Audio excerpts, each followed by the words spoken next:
김건희 여사가 총선에 개입을 했다라고 하는 뉴스가 9월 5일자로 한번 토마토 뉴스에서 나왔었거든요. 그렇죠. 뉴스 토마토. 네, 뉴스 토마토라고 하는 나왔었는데 그 보도의 뒤에 여러분들이 좋아하시는 이준석 개혁신당 대표와 김종인 씨가 있었다 하는 충격적인 뉴스를 전해드리겠습니다. 자, 이게 사실은 기성 메이저 언론들이나 네. 이런 데서는 이걸 다루지 않았습니다. 왜냐하면 다루려면은 김건희 여사가 공천에 개입했다 이러면 뭘 기자들이요 직접 보든지 눈으로 맞습니다. 텔레그램 메시지 증거를 보든지 정말 유력한 거 있든지 이래야 되는데 뉴스토마토가 처음으로 보도를 했습니다. 2021년 지난 총선이죠. 지난 총선에서 그 창원 의창에 나갔던 창원 의창에서 김해로 지역구를 옮기려고 했던 김영선 의원의 그 지역구 이동에 그 김건희 여사가 개입을 했다. 이런 주장을 했는데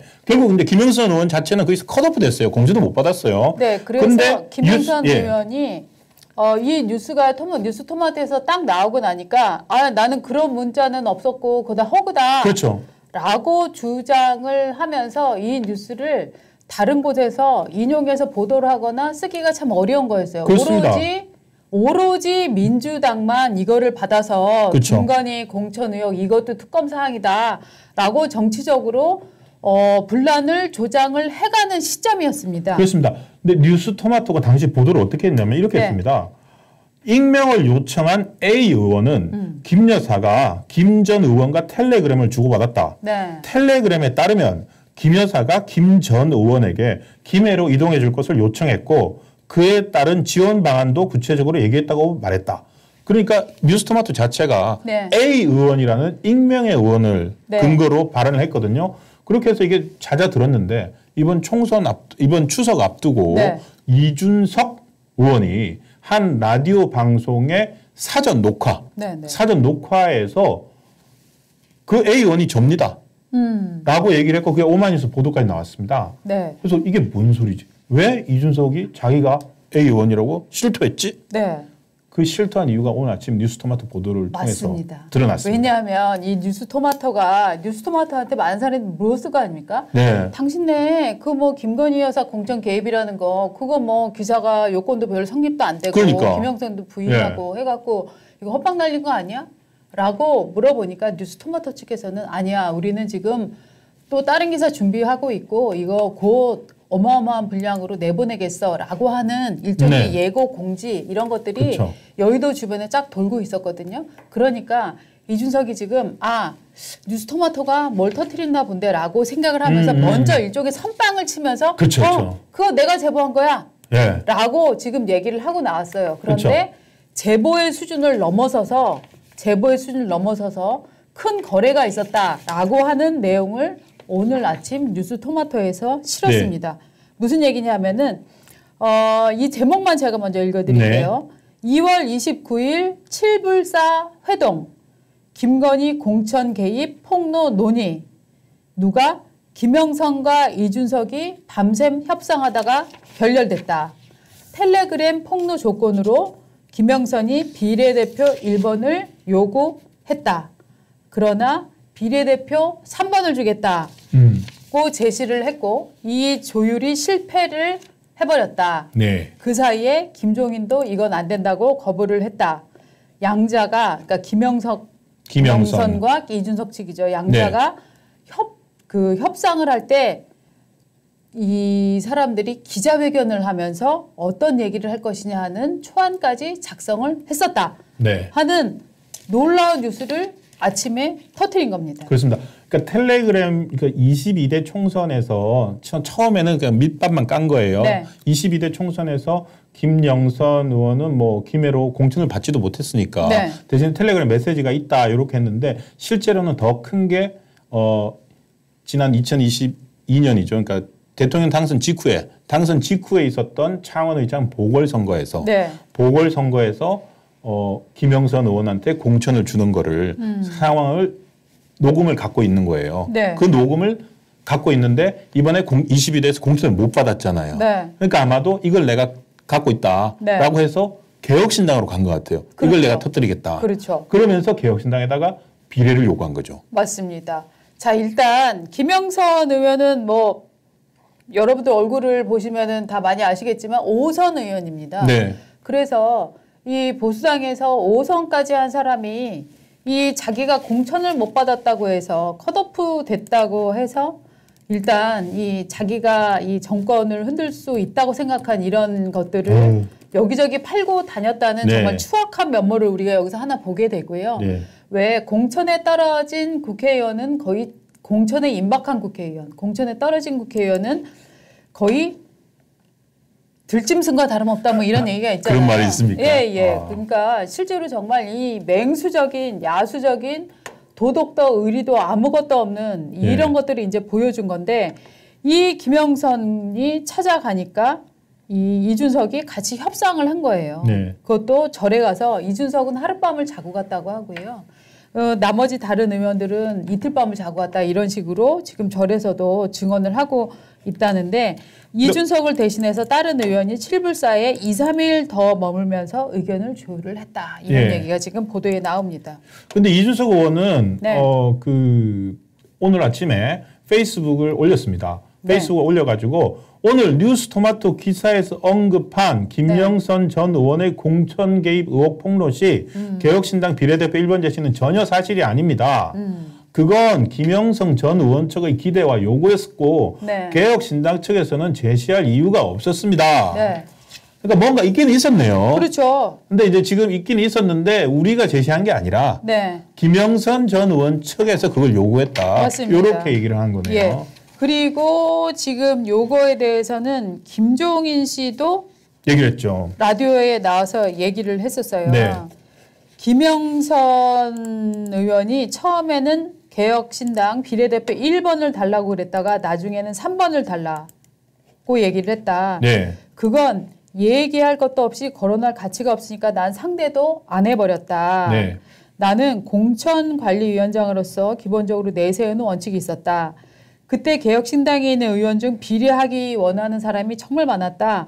나는 전직은 절대로 비례로 들어올 수 없다고 말했다. 네. 이렇게 얘기하면서 나는 상관없어요 하면서 지금 손절을 하고 있는 상황이에요. 그렇죠. 근데 막 집으로 찾아오고 그랬다고 하는 얘기까지 오늘 김종인 전 그러니까 당시 개혁신당 공천관리위원장을 김종인 씨가 맡았었죠. 당시 그러니까 개혁신당의 공천관리위원장을 하고 있으니까 이준석 대표뿐만이 아니라 개혁신당 가서 뭐 비례대표라도 받으려면 꼭 가야 되는 게 맞잖아요. 그래서 이 당사자 중에 한 명인데 CBS 라디오에 나와가지고 이렇게 오늘 얘기를 했다고 합니다. 그러니까 이게 뭔가 있긴 있었는데 왜 저는 이게 묘해요. 이런 일이 있었어요. 이런 일이 있었는데 이 모든 시작이 아까 저희가 얘기했던 9월 5일에 뉴스토마토 보도였고 맞습니다. 실제 22대 총선에는 전혀 어떤 뭐 사람들 들어도 무해하다고 생각했잖아요. 뭐 그런 일이 있었나? 근데 안 맥혔잖아.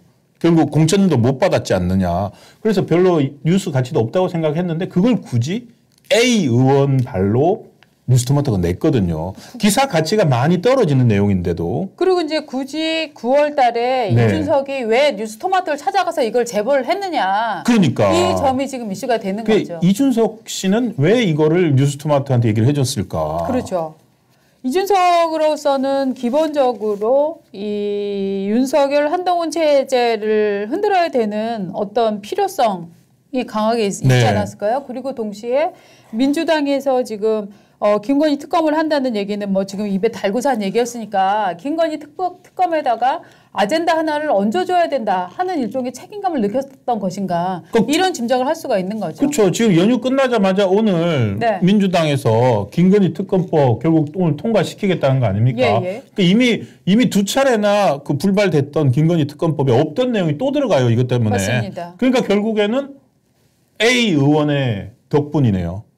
A 의원이 열심히 하셔가지고 김건희 특검법에 공천 개입이 들어가게 됐네요. 그렇죠. 그리고 지금 이 개혁신당이라는 이름을 걸었는데 말입니다. 일종의 협박 정치 아닙니까 이게?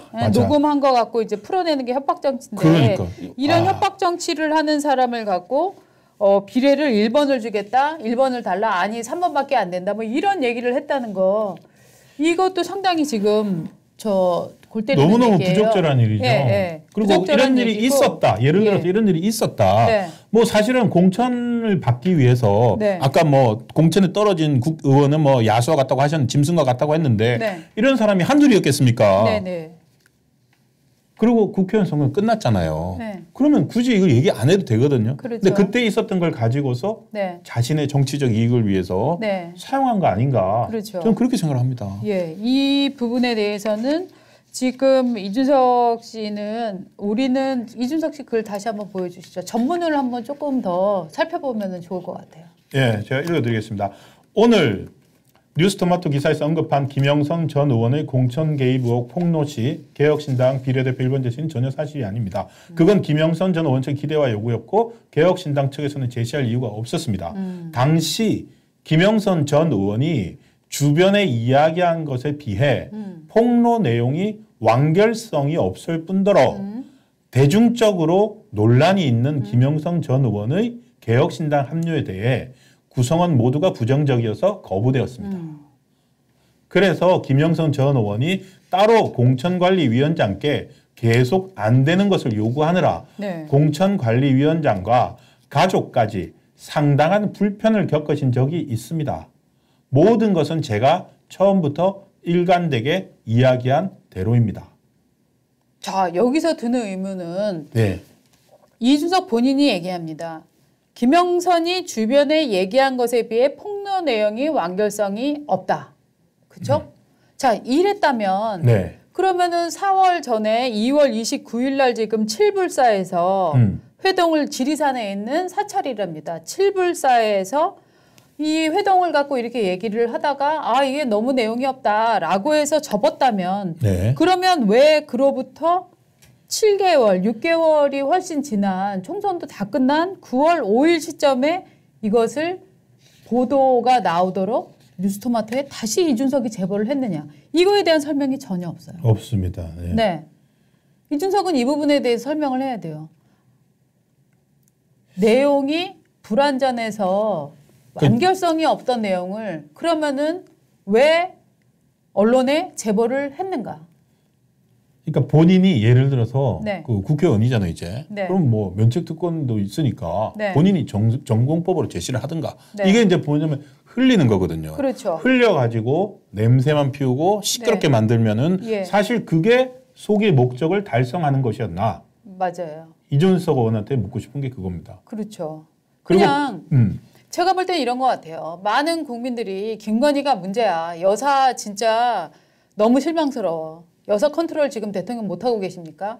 이렇게 여사에 대한 불만과 여사를 컨트롤하지 못하는 대통령에 대한 불만이 고조되고 있던 시점에 그냥 여사 관련 문제는 별로 뭐 얘기가 안 되는 것 같아도 한번 던져놓고 나면 일종의 파동이 일어나고 그러면은 윤 대통령 지지율이 흔들릴 것이고 그러면 윤 대통령이 지금 한동훈이랑 사이도 안 좋은데 그러면은 점점 보수층에서는 야 한동훈도 안 되겠어. 이준석 어떻게 데려와야 되는 거 아니야? 이준석에 대한 기대감, 가치감 뭐 이런 것을 키우기 위해서 지금 이런 일종의 협잡을 부렸는가. 이런 종류의 의문도 가져볼 수밖에 없는 상황이죠. 전혀 개혁적이지 않군요. 이준석 대표 같은 경우에는. 그렇죠. 우리가 뭐 개혁적인 거 이런 것들은 뭐 크게 기대는 하지 않았습니다만 이런 종류의 더티 플레이를 하고 있다라고 하는 부분에 대해서는 본인 스스로 어떻게 지금 설명을 할지를 잘 모르겠습니다. 지금 그렇습니다. 이게 앞으로 굴러갈 것 같은데 지금 또 이 뭐 소위 말해서 당시 뭐 엠모 씨라고 하는 사람도 있고 이게 뭐 굴러갈지 어떨지 잘 모르겠습니다.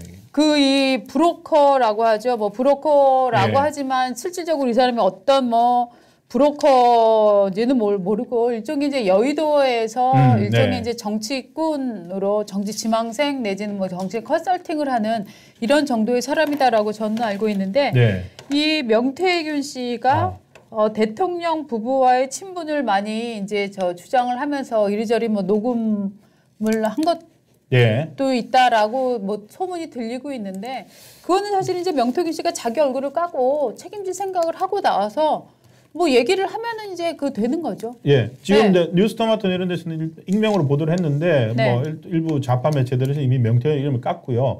지금 명태균 씨 페이스북에 들어가 봤더니 뭐 어쨌든 소송으로 명예훼손으로 나서겠다 뭐 이렇게 네. 입장을 본인이 밝히고 있습니다. 네, 네. 보면은 뭐 허위 사실 유포에 대해서 민형사상 소장 오늘 접수합니다. 지금 오늘 올린 겁니다. 네. 19일 날 그리고 허위 사실 유포에 대한 법적 책임을 져야 될 시간입니다. 그러니까 어떤 게 허위 사실이라는 거예요? 구체적으로 명시를 하지 않고 있습니다. 대신에 지목을 한 것은 뉴스토마토입니다. 뉴스토마토에 대해서 네. 공개적으로 해명할 것을 요구하고 있는데 네. 그 뉴스토마토에 대한 제보자가 한 명이 더 있는 것 같습니다. 네. 국민의힘 당직자 출신이라고 하는 D씨가 존재하는데 네. 그 D씨가 영부인과 김 전 의원이 주고받은 텔레그램 메시지 이런 걸 자기가 다 갖고 있다라고 하면서 제보를 했다고 하고요. 네. 그리고 이분이 의문을 제기하는 거 이겁니다. 아니 확인했다고 보도를 하면서 왜 그 메시지 사진은 안 보여줍니까? 맞습니다. 사실 첫 보도 자체도 그랬어요. 이준석 의원한테 A 의원한테 네. 들었다라고 하면서 제시했지 텔레그램 메시지가 하나도 없었습니다. 맞습니다. 그래서 이분은 지금 공개적으로 해명을 요구하고 있고 허위사실 유포에 대한 법적 책임을 져야 할 것이다 라고 네. 얘기를 하고 있습니다. 아마도 이 정도 나가니까 사실은 기성 언론들 같은 경우는 이 정도면 보도를 못합니다. 네. 확인이 돼야 되고 기자가 그렇죠. 최소한 존재를 확인을 해야 되는데 그렇죠. 이 아마도 인터넷 매체나 이런 데서는 이제 자기들이 하나 보도를 하면은 그걸 보고 뭐 여러 사람들 따라서 할 거라고 예상을 하고 이렇게 선방을 치는데 이거 같은 경우에도 크게 후속 보도가 구체적으로 나오기는 힘들 것 같다는 생각도 듭니다. 네. 자, 이 부분에 대해서는 네. 사실은 이제 이준석 씨가 왜 그러면은 자기 당에서 그러니까. 비례를 주지 않고 이 내용이 완결성이 없다라고 해서 아무 거래도 하지 않았던 실질적으로는 이 내용을 들어보면은요 이준석은 거래를 하고 싶었어요. 그거를 김종인 위원장이 막은 거잖아요. 그렇죠. 결국 안 된 거죠. 그죠? 결국 안 된 거는 여기서는 사실은 예. 이준석하고는 1번이냐 3번이냐 이거 갖고 이제 그 씨름을 했었고 그걸 갖고 김정인 씨가 아니 우리 당에서는 원칙이 정확해. 그 기존의 의원들은 비례를 줄 수 없어라고 네. 해서 본인이 막았다는 지금 뉘앙스로 얘기를 하고 있잖아요. 맞네요. 결국은 네. 이준석은 김영선 씨한테 이거 공개하고 기자회견 합시다라고 해서 지금 뭐 협상식 기자회견문 초안까지 작성을 했다라고 하는 게 지금 뉴스토마토의 네, 보도란 말입니다. 네. 이런 것에 대해서 이준석은 우리는 1번이고 3번이고 줄 입장이 아니었다라고만 네. 얘기를 했지 기자회견문 초안 작성한 적 없다. 뭐 비례대표 1번 3번 안 주는 게 김종인의 생각이었다. 이런 얘기는 지금 하나도 지금 없단 말입니다. 불분명하죠. 그러니까 네. 이 젊은 정치인이라고 하는 이준석이 어떤 정치를 해왔나 어떤 지금 이 건과 관련해서는 일종의 플레잉을 했나 요거 부분에 대해서는 조금 더 밝혀져야 될 부분이 아직도 많이 남아있는 것 같아요. 네, 그렇습니다. 네. 참 시끄럽게 만드는 데는 일가견이 있는 것 같습니다. 맞습니다. 네. 네.